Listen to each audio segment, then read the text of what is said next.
Stay up to date on the latest political news this election season for less. Visit inforum.news/port and get 3 months of unlimited access to our news network for only 99 cents a month. Subscribe now at inforum.news/port. This podcast is brought to you by the North Dakota Petroleum Foundation. From heating our homes and powering our vehicles to cell phones, clothing, and medical equipment, oil and natural gas makes everyday life better. North Dakota Oil and Natural Gas, advancing the possibilities. Learn more at ndpetroleumfoundation.org. Forum Communications Company is proud to be a part of the Trust Project. Learn more at thetrustproject.org.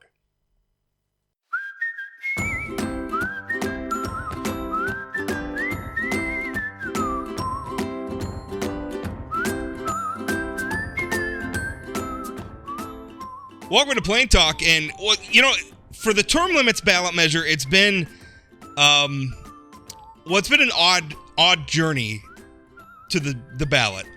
We had I don't think that the ballot measure was circulated on an accurate premise. A lot of people bought into the idea that it was congressional term limits, which it's not. The state, it's unconstitutional for us to try to enact term limits for Congress in the state constitution. The national constitution controls the requirements for serving in Congress. So it was, I think, was circulated on a false premise. State officials said that there was signature fraud, but the Supreme Court, finding a technicality that the Secretary of State of North Dakota doesn't have the authority to dismiss signatures as he did. So there was a whole brouhaha about that, but we're not going to talk about any of that on the show today. What we're going to talk about on the show today is the policy before us, which is term limits. It's going to be on the November ballot. You're going to be asked to vote on it if you show up and vote, which I hope you do. And the issue is, what the measure does essentially is it limits service in the legislature in any one chamber to no more than 8 years. Now, you would be allowed to serve 8 years in the House and then switch over and serve another 8 years in the Senate. That is allowed. The other person who is term limited is the governor, and the governor would be limited to no more than 8 years. Now, for a little bit of context, about 50% of our legislature, in fact, a little more than 50% of our legislature, our current legislature has served 8 years or less. There are some examples of people who have been there for decades, of course, but generally, and in every election cycle, and I went back and looked at the data going back to 2000, we turn over about 15.6% of the legislature each year, which means a new person in a seat from one election to the next, and that's either people retiring or not being reelected or what have you. And also, no governor in state history, but for two, has served for more than 8 years, the two being former Governor John Hoeven and former Governor William Guy. So that's the context we're in, and I wanted to talk a little bit about this.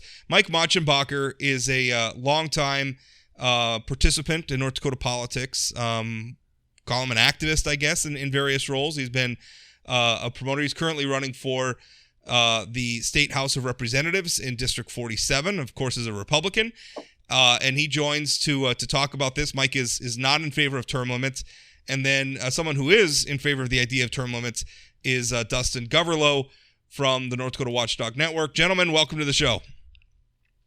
Thanks, Rob. Dustin, let's start with you. Why do we need term limits? Well, first off, I will say I will vote for term limits, but I'm sure I'll get in trouble with Jared and the guys who are running the campaign, because my defense of term limits probably isn't as full-throated as they would like, mostly because I do understand the downside risk to term limits. I think that generally people are in favor of term limits because they have this notion that that politicians that stick around for a long time are inherently corrupt. I think that that's the argument that is made in favor of term limits. I don't think that that is necessarily true when it comes to North Dakota, because our legislature is 80 days every 2 years. And frankly, in my experience, many legislators aren't engaged enough to really be corrupt.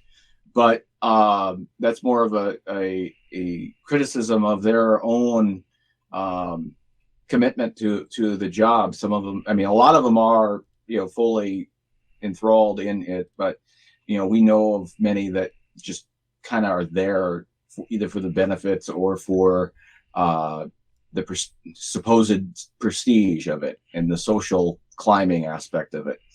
And we've all complained about those types.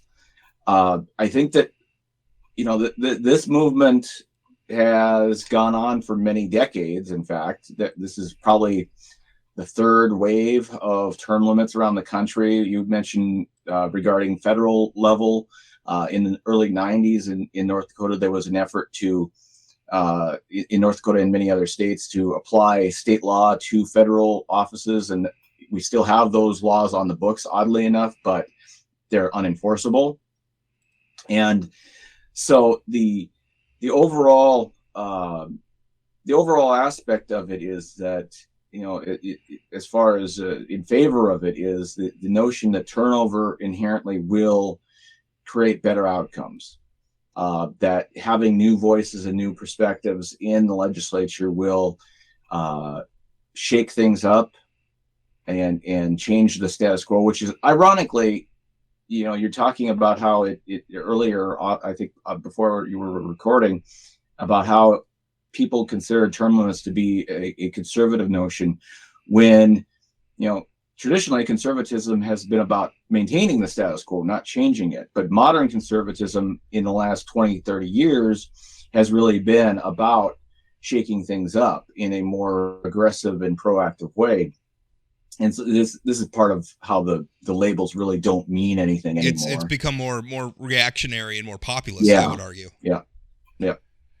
Well, that's interesting. And one of the things that I struggle with is it seems to me that there's this disconnect between the length of time that people serve in office being a problem and the voters needing to do something about it by enacting term limits. The disconnect is you don't have to keep voting for these people.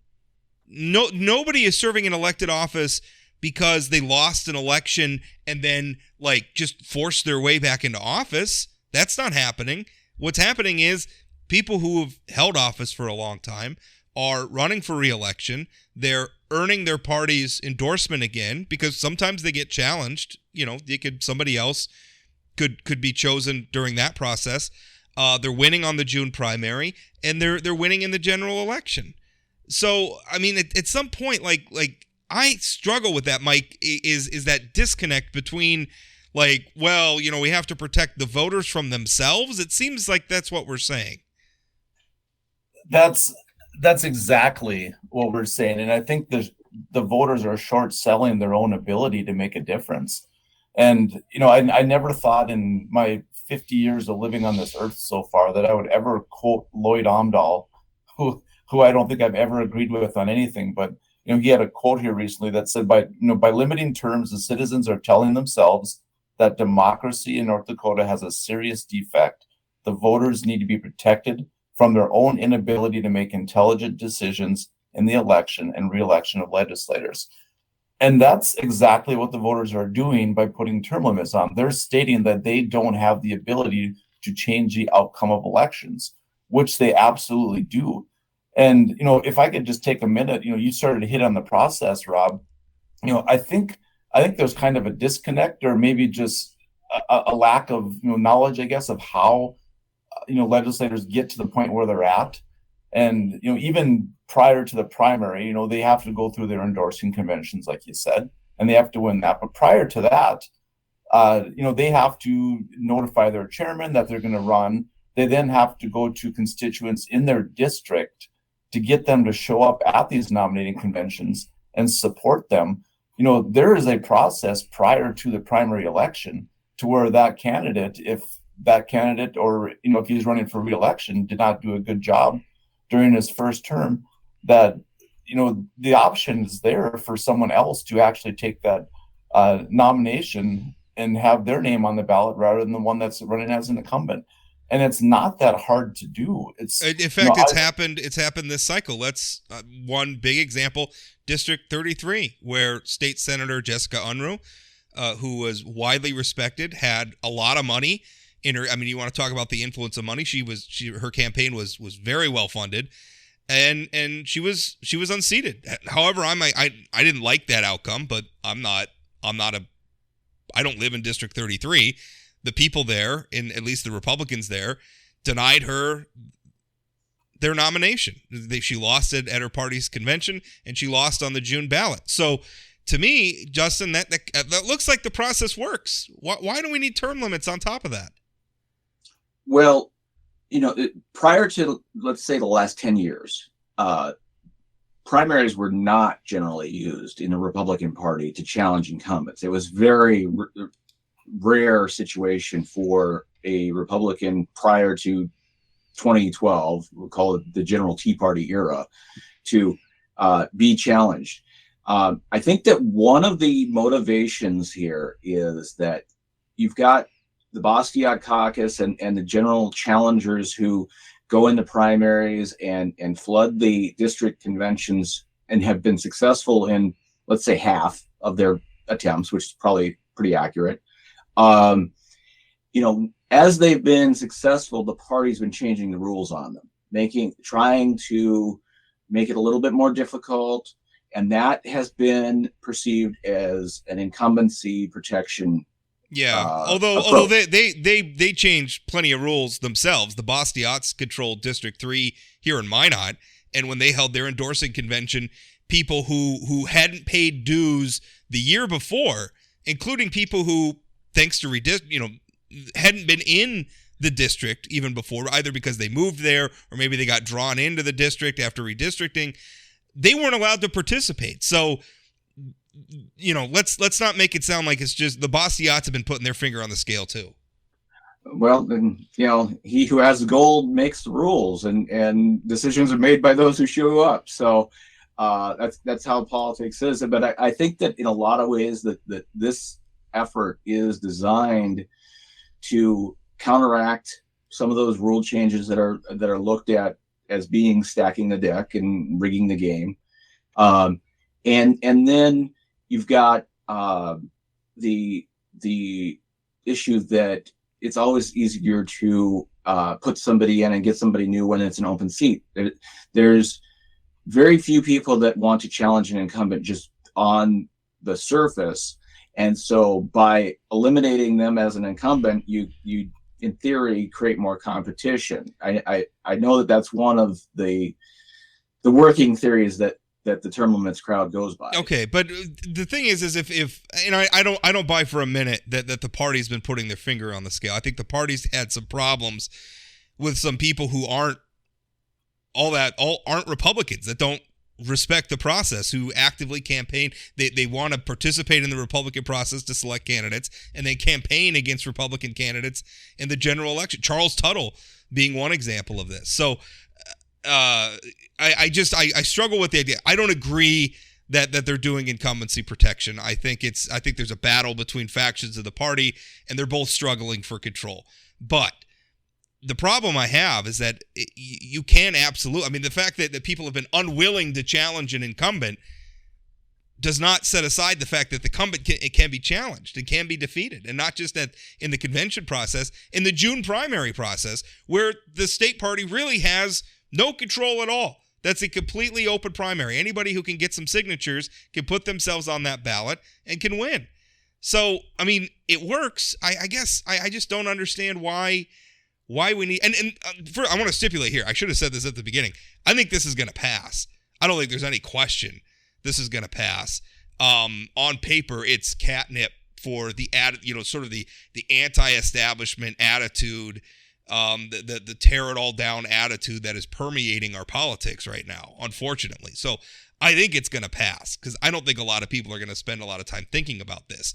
But I can't get around this idea like, well, we don't really want to go through the work of challenging an incumbent. We don't really want to go through the work of mounting a campaign to defeat them. We just want to make it the law that they can only serve for so long. And that bothers me, not just it's you're asking the voters to take away some of their own choices, and I don't think that's a good thing, but also it's the voters in this electorate making a rule for all future electorates. So it means somebody who's 16 years old this cycle, when they're 18, are now going to have their rights at the ballot limited by a measure that they couldn't vote for.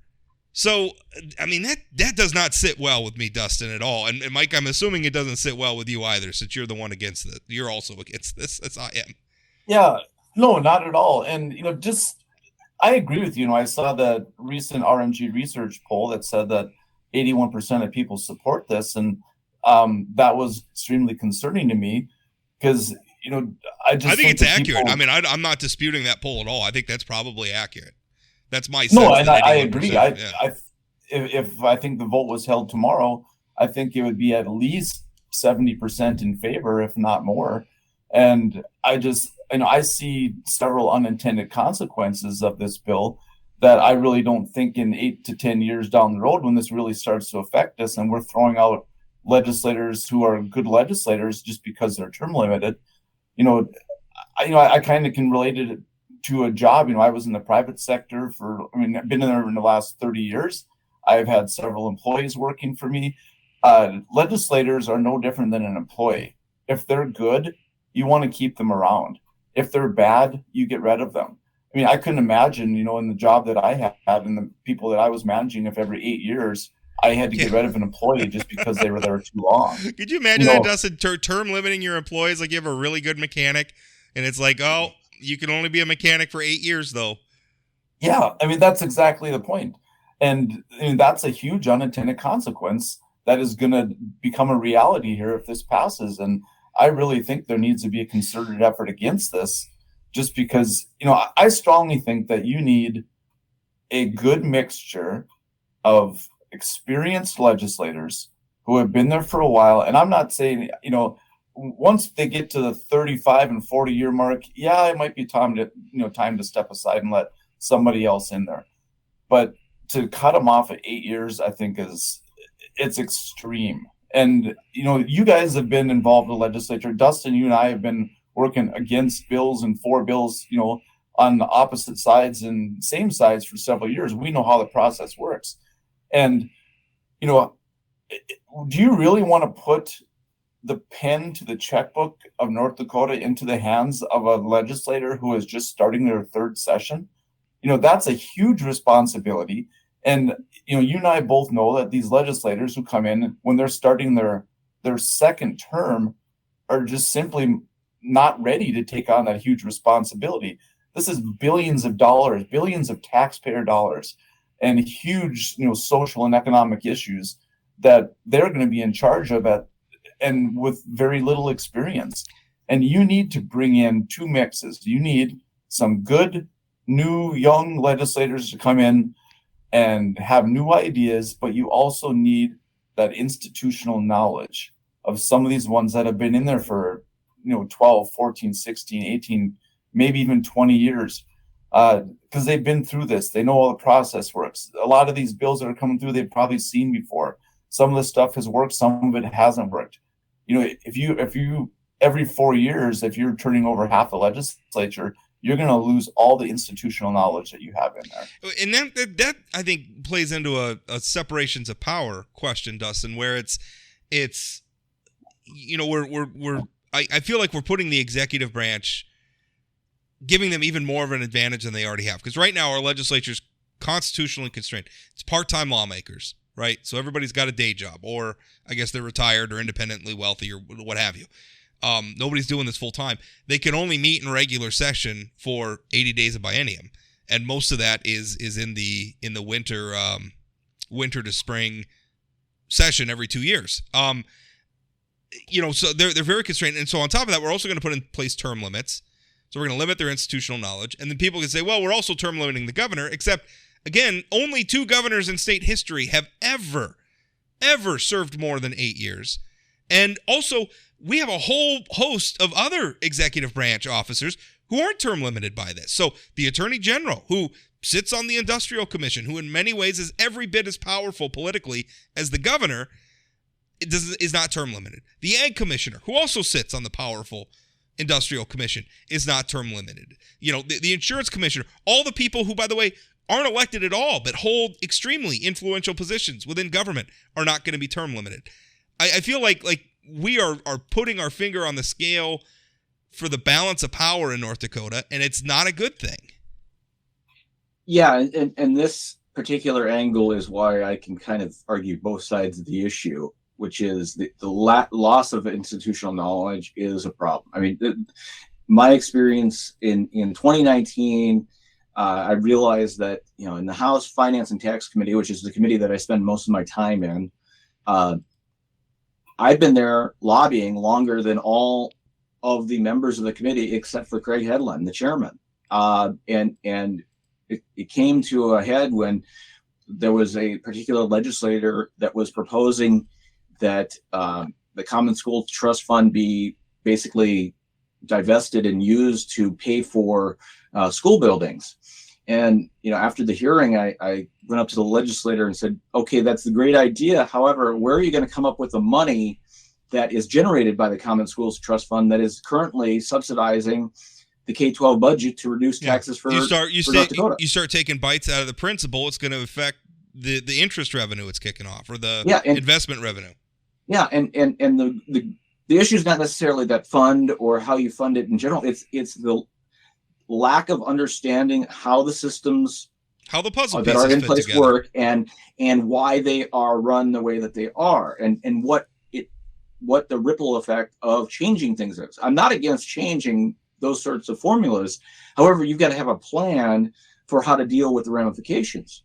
And so from the institutional knowledge standpoint, you have that issue where you're eventually relying on your lobbyists to be honest, and you end up giving more power to the bureaucrats. And listen, I don't want to dog the bureaucrats because I think we have just about everybody who works. I think they're just good people, but they're human beings too, and they're as prone to territorialism and myopia as anyone else who serves in government. It doesn't make them bad people. It's just what it is. It's why we have a system of checks and balances, not because people in serving government are necessarily evil, but because you tend to get myopic, right? If you're coming at it as the head of a certain department, that's the lens you're seeing all the budget battles through, and you might not be able to understand. I mean, that's why we need balance of power. And again, I feel like term limits skews that in a way that's not positive for the good governance of our state. Yeah, I can see it. There's going to be a vacuum that is created by the lack of knowledge and lack of just knowing how things work. And the people that have been there longest are the lobbyists and the bureaucrats. And what we're going to end up, I fully predict that if this passes, after 8, 10, 12 years, we're all of a sudden going to hear the same people who are supporting this measure complaining about North Dakota's deep state. Because that's essentially going to create the same dynamic of those folks in charge. It's not necessarily malicious intent. It's the fact that there's nobody else that's been there long enough to know what's going on. Well, that's a real struggle, Mike. I don't know. I guess I don't know how to put this over, because again, and it's I think I've told you both this independently before we even recorded, but I was reading an article recently, and they were talking about it in the context of some of the Trump stuff. And I don't want to talk about it in that context, because I don't want that to be a distraction from this. However you feel about Donald Trump, it's kind of irrelevant to this matter. But he was saying that there's this sort of fashionable cynicism which holds that American politics are a joke, right? Or I think maybe another expression of the cynicism, there's that old saying, I think William F. Buckley, that we could be better governed by, we'd have a better House of Representatives with 435 people out of the phone book or something like that, right? And that's fun to say, because I think we all get frustrated with politics. Excuse me. And we can all be cynical about it at times. But it's not true, right? I don't think we would actually be better governed by 435 random people in the House of Representatives. I don't think we'd be better governed by just randomly making people serve in the legislature. I think it does actually take some knowledge. It takes some skill. It takes, people who do it well usually are successful and have accomplishments in their other life, whether it be military service or running a good business or what have you, academic achievement. That stuff matters, and that's why we have a vetting process. And I worry that term limits is a product of cynicism, Mike. Yeah, and you started to hit on something there that I totally agree with too. That if you're having problems with your vehicle, do you go to a mechanic or do you go to a chiropractor? You go to the person who's a professional in the industry, the person who has the education. It's the same way with the legislature. You need people in there who know the issues, who are willing to dig into that. You absolutely can't take 435 people out of the phone book and come up with an effective legislature. You need to elect people who are willing to take on these responsibilities and do the research and know the issues. Otherwise, can you imagine the gong show that would create if you just have random people making laws that aren't willing to put in the work and the effort? And you're right, it can't be that way. But the other thing that I wanted to hit on that, Dustin, you started to talk about too, is the lobbyists and the bureaucrats are the ones that are going to hold the ultimate power if we are limiting all of our legislators to 8 years. And for the record, my day job is a lobbyist. As a lobbyist, I should probably be all over this thing, right? Because I'll hold the ultimate power and I'll be able to have much more influence over the legislature because so many of them are new and they probably don't know the issues as well as I do. And, you grab them around the shoulder and say, come with me, son, or, I'm going to show you the way. And do you really want the lobbyists and bureaucrats to have that sort of power over your legislature? I would say no. And if we're going to do that, do we have to start term limiting the lobbyists and bureaucrats also? Well, let's put this. Mike, first of all, you're running for elected office right now, so you should. I think there's people who are going to be out there listening to you saying, "Well, of course, this guy doesn't want term limits. He wants to go to the legislature and get that sweet health insurance for the next 25 years." I respond to that because I think that's a fair question. They say your motivations. You're obviously seeking an office that would be term limited by this measure.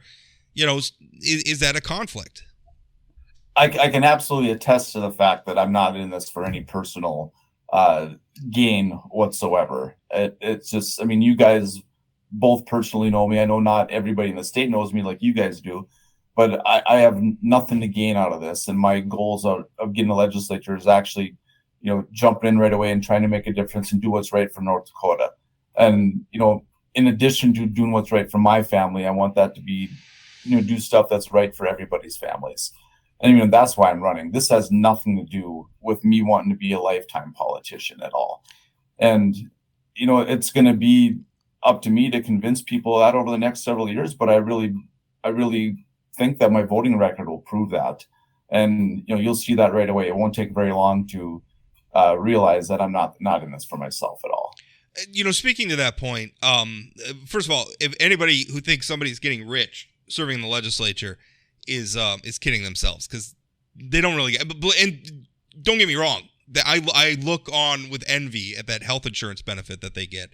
But as a private sector peasant myself, but it's nobody's making money serving in the legislature.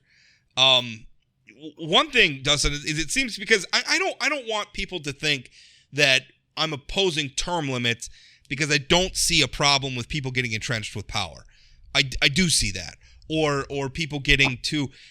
The thing is I think the voters should get what they vote for, right? I think that I feel like we're giving the voters a pass, because we do this all the time in politics, right? Like we bemoan, the mudslinging of politics. Well, why do you think they sling mud? It works. It persuades us. We vote based on it. Who's really to blame? We exonerate ourselves from all this all the time. And I think term limits is just another way of doing it. We're exonerating ourselves from the responsibility to maybe vote for new people sometimes. I don't like that. But I also think that there are some other ways. Like if you're concerned about the makeup of the legislature, there are some other ways to address that without limiting voters. And I realize that it's probably going to be unpopular with some people, but why not pay lawmakers more so that you could get a larger pool of potential candidates of people who could join? I think that would be a big way where people who can't afford to take the hit of serving in the legislature for 4 or 5 months every 2 years, plus attend to all the interim committee meetings, plus, the expense and the time consuming of campaigning, all of that stuff. If you helped with that a little bit, I don't want to pay for people's campaigns, but if you paid a little bit more to be a legislature, maybe some younger people could get in, and maybe you would see more. It'd be more. I would much rather take that approach than this. Yeah, it's very unpopular to support higher pay for politicians, but in North Dakota, I've long said that we should pay our legislators enough so that they don't have to be lobbyists for other causes and special interests while they're legislators. We've had legislators who are lobbyists in other states while they're a legislator here. Or they work for a company where it's very obvious. We've had people who are lobbyists in this state, and we're also serving in the legislature. Yeah, and the idea that we call them lobbyists with a vote. When there's legislators where it's very clear why they're there and who they are really there to represent. There's been, in the last decade, a half dozen of them that have gone in and out of the system, and you got to make it so that people don't have divided loyalties and alliances. They should be there for the public, not their own special reason. But getting back to the voter choice issue, the legislature is really bad when it comes to taking away the voters' rights to make decisions, because every 2 years, every legislative session, or most legislative sessions for the last decade at least, they put up these changes to the initiated measure process where they're giving the voters a chance to limit what the voters themselves can do. So let's not pretend that this is not a two-way street. It's I would absolutely, if I was King Rob for a day, that would be the first thing I would do, is get rid of the initiated measure process, which is an avenue for a lot of very stupid policy. And the reason I say that is because I think process matters, right? You have to have a process, and if it's not producing the outcome, then I guess we look at the process. But I don't think that legislating at the ballot box is a good process. I don't think that limiting and turning, like by law, forcing more turnover, more churn in the legislature is going to produce better outcomes. I think we're kidding ourselves. But because they're both sort of these populist, we the people, chest-thumping things, they get a pass. And people look the other way when we have one fraudulent ballot measure campaign after another, or one billionaire-financed ballot measure campaign at the other, and then we all wave the flag. Oh, look at what the people are doing. Isn't this wonderful? And it's like some billionaire's hobby horse that he flooded the zone with. Like, there's a disconnect between how we perceive these things and what they actually are. You're going to disagree with me about the petitioning process, I know. And there's a disconnect between the notion that we should that automatically we should trust the legislators that are elected by the voters, but we can't trust the voters to actually vote on that specific laws when given the chance. Because it's a bad process. It's not about trusting the voters, though. It's a bad process. If a bill gets introduced in the committee, it has to go through 2 legislative chambers, plus get signed off on by the governor. There are committee hearings. There are opportunities to testify. The bill is put online. Like, there are months and months of scrutiny. The initiated measure process is basically whoever has the most TV ads wins. I think that's a crap way to make policy. Well, but let's not kid about how much having financial backing gets a bill through the legislature. I mean, having high-powered lawyers, if your bill, and you can have somebody, let's say like John Olson or someone who is well recognized and well respected as your lobbyist, it gives you a distinct advantage on getting your bill through. So let's not pretend but at least there's still a rigorous process of vetting behind these bills. A lot of times they're drafted. I mean, we literally drafted and passed a medical marijuana measure that didn't decriminalize marijuana for medical use. That passed. Nobody noticed. Right. That's how much scrutiny ballot measures are getting. That is stupid. Well, and you know, and then when the legislature tried to fix it, when the legislature got to where the legislature had an interim committee that said that one way to fix that problem was to give initiated measure committees access to legislative council. The interim committee approved it. The actual standing committee during session approved it, but the legislature defeated the bill because the legislative council said, we don't work for the people, we work for the legislature. Well, yeah, they're lawyers, right? The legislature wanted to do it, wanted to give the people access to the legislative council to make the initiative measures better. And the legislative council I think it's a bad idea. As a taxpayer, I don't want to pay for the term limits measures lawyer. Like those lawyers work for the state, for the legislature, not for the term limits people. But the legislators were in favor of it. It was well vetted. If the legislators were in favor of it, they obviously could have passed it, Dustin, and they didn't. So I don't buy into your idea that the legislators were in favor of it. Clearly, they weren't. It's not the law. The legislators that were put in charge of fully vetting the concept were in favor of it. Okay. Well, there's a lot of bills every session. Are not fully vetted. There's a lot of bills. There's a lot of bills every session that the committee supports, and the whole full chamber does not. Right. So that wasn't anything new. And now we're off down on a rabbit hole about initiated measures. We're supposed to be talking about term limits. As people know this about me. I don't like populism. I think democracy is. I think we have these things where it's this unpride. The founders didn't feel that way. They didn't feel that direct democracy was a good idea, and they were right. And I think the more we move towards direct democracy and we break some of these things down, the worse it gets. But when it comes to electing representatives, right? Because that's what I don't want direct democracy. I want representative democracy. I want voters to have lots of choices. And I think term limits those choices to our detriment. I mean, because again, what essentially they're saying is that if you really like somebody who has served in the North Dakota House of Representatives for 2 terms, you're not allowed to vote for them for a 3rd term. And it doesn't matter how much progress they've made on abortion or gun rights or taxes or whatever issue is important to you or set of issues that are important to you. It doesn't matter. You're not allowed to vote for them by law. I think that is the dumbest thing I've ever heard of, Mike. Well, not the dumbest thing I've ever heard of. I've heard of lots of dumb things. It is in the panoply of dumb things that I've heard of. Well, like I said before, the voters are short.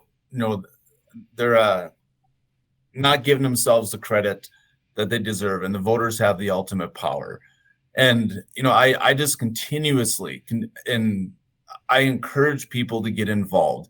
And people think that once you get into office, it's impossible to get you out because of the money and such. I completely disagree.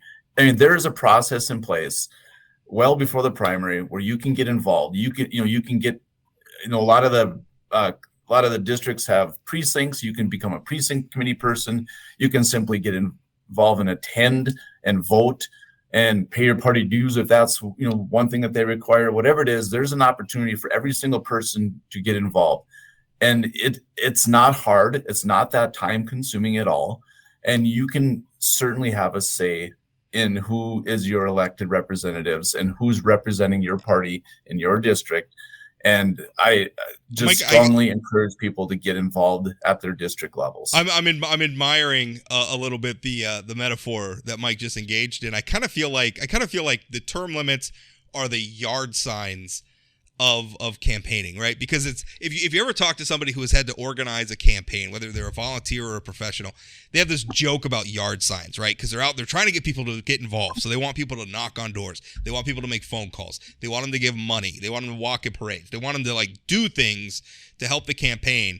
And what you'll hear a lot of people say, because they don't really want to do any of those other things, they're like, well, I'll put up a yard sign. Right, that's kind of the joke, right? Like that's like the least you could do. I'll make a Facebook post, right? Like that's like the least you could do. Term limits is kind of that way. Like I don't really want to get involved in unseating people who I think have maybe been there too long. I just want to pass this law to do it for me.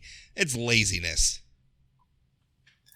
That's true, Rob. You hit the nail on the head right there. Yeah, that's what I like to hear. So many people just want to do the bare minimum, and that's why I'm continuously, just telling people and encouraging people, don't do just the bare minimum. If you put in the bare minimum, you're going to get out the bare minimum. Dustin, right? Term limits are lazy. Tell me I'm wrong.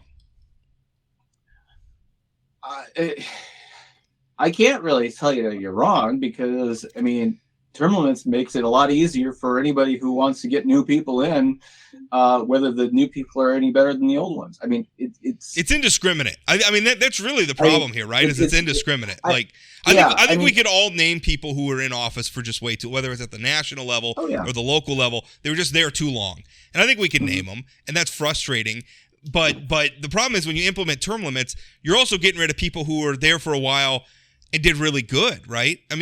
Listen, I know a lot of the people who are campaigning behind the who are behind the term limits ballot measure, and I know a lot of them had a special affinity for Ron Paul in the United States House of Representatives. Ron Paul served like 30 years in the House of Representatives. So what are you telling me you wanted to only vote Ron Paul out after 8 years? Like, that's, and it doesn't have to be Ron Paul. Like, if you just think somebody's doing a good job, you ought to be able to keep electing them as long as they still want to run.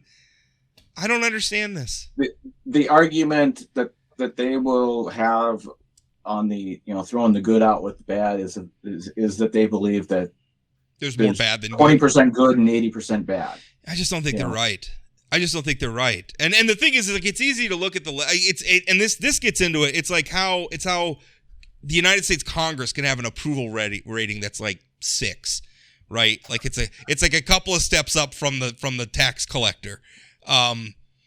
But yet, below used car salesman. But yet more. Let's be nice to used car salesmen. That's not.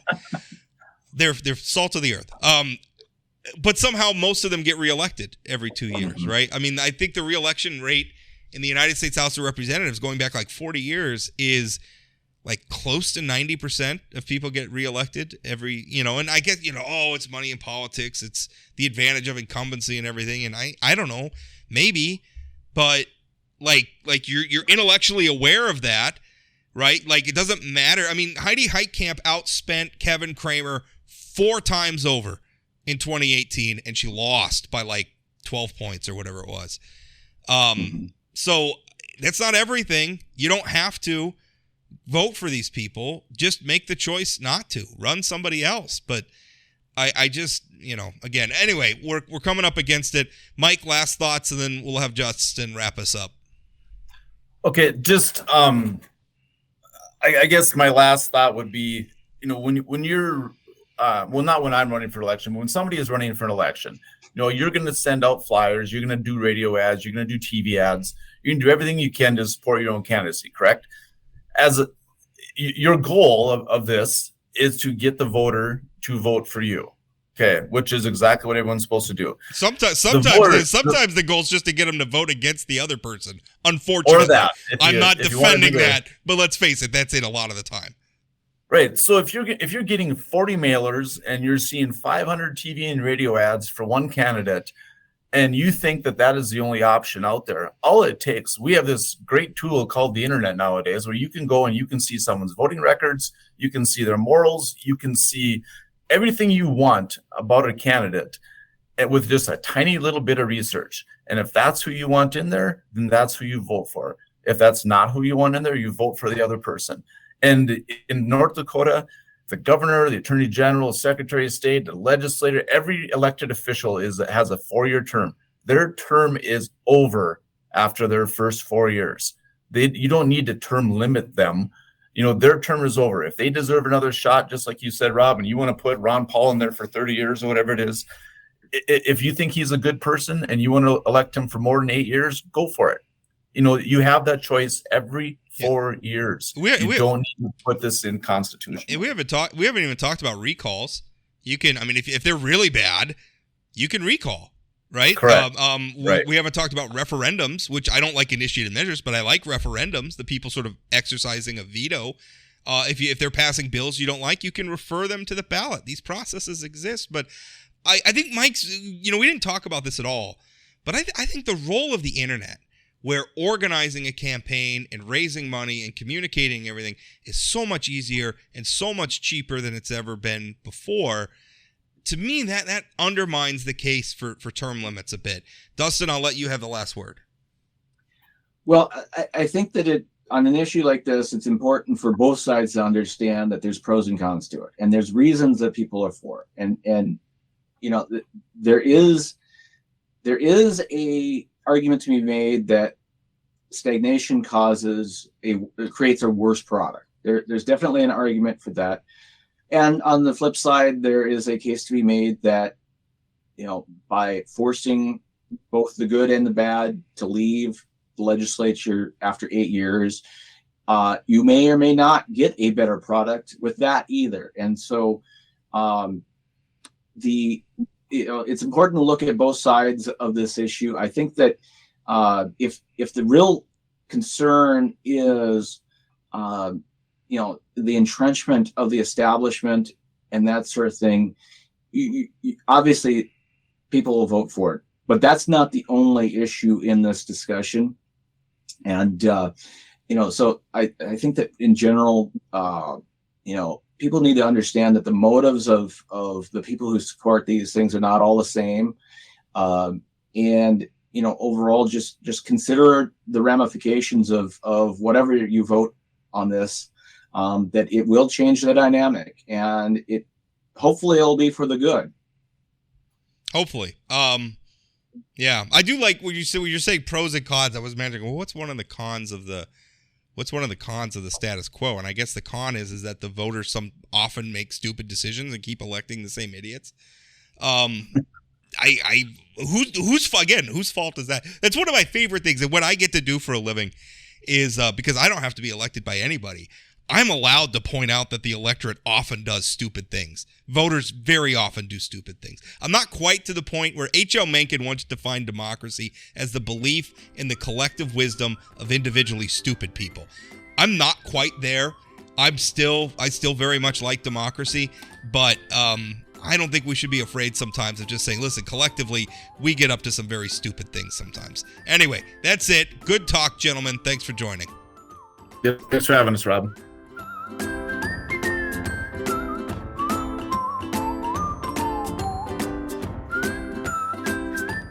Did you know Forum Communications Company has a robust podcast library? At inforum.com/podcasts, we have everything from politics, sports, true crime, outdoor adventure, and more. Visit inforum.com/podcasts and explore them all today.